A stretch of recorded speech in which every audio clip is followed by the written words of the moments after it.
Well, for more on the trade tensions between the U.S. and China, we are now joined by Ellyn Ferguson. She's a staff writer for CQ Roll Call.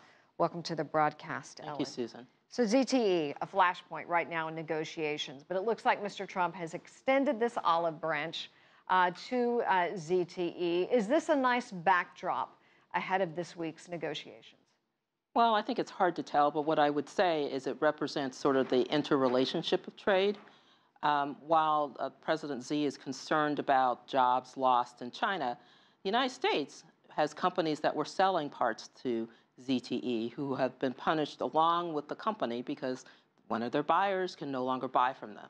So you see that sort of balancing act that's being done. So I think it's probably a good sign that there is some responsiveness, but it's hard to tell how far that's going to go. So what President Trump wants, he wants to cut the trade deficit or moving forward to China by $200 billion by the end of 2020 and halting Chinese subsidies. Was he going to get everything he wants going into these negotiations? Well, I think the point that the president is trying to make is oftentimes you ask in negotiations for things that you know you're never going to get, or if you get them, wow, big star. But Right. You ask for them and you work toward them, and if you fall short, at least you've gained something. If you set your bar too low, you get nothing. Do you expect the Chinese government to offer any big concessions coming in, or will they offer something else, such as opening China's markets to more American investment, let's say? Well, I think the Chinese are they've been in this position before, they've been pressed before.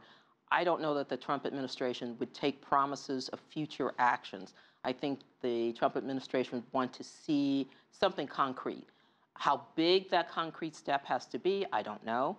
But I think the administration feels as though it has to come away with something rather than a promise.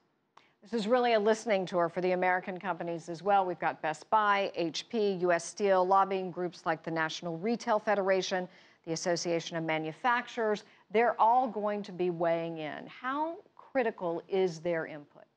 I think it is important because I think if you look at, for example, on the solar panel and the washing machine tariffs that were put in place, companies screamed, members of Congress raised concerns, and so then you had a process that was put into place where there was a review done and there's some exclusions on some of the products, so it's not as far-reaching as it initially was, and it's in response to what companies are saying. Don't cost us jobs in trying to ensure a better or more level playing field in trade. We can achieve this, but don't hurt us.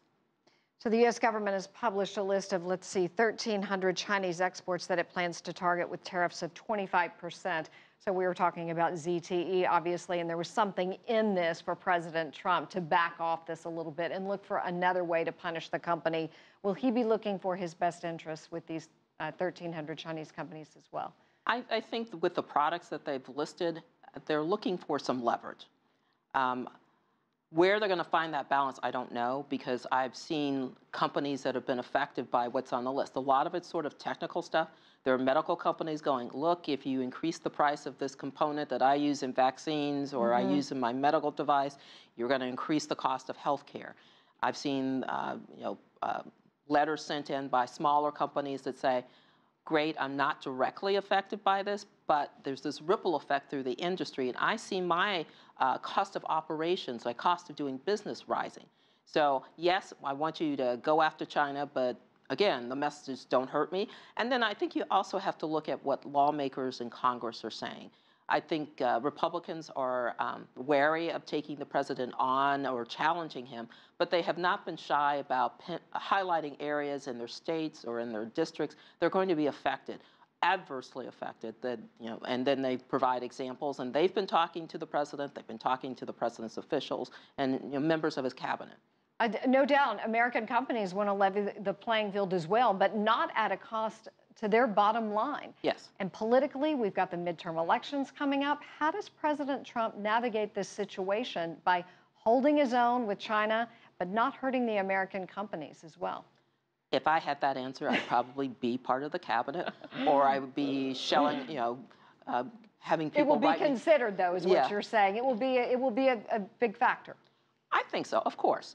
The president, among many things, he's focused on delivering on his campaign promises. He's been very literal about that. He is also focused on being able to claim victory, and how you define victory, that's left up to him. As I said, when we were talking about concessions from the Chinese, what would it take? I think it will take that the president can say, here is something concrete that the Chinese have given up. You know, maybe there's a little ouch factor for the Chinese, and I've been able to do this when no one before me was able to do this. Well, Ellyn Ferguson with CQ Roll Call. We're going to leave it there. Thank you so much. Thank you, Susan. We appreciate it.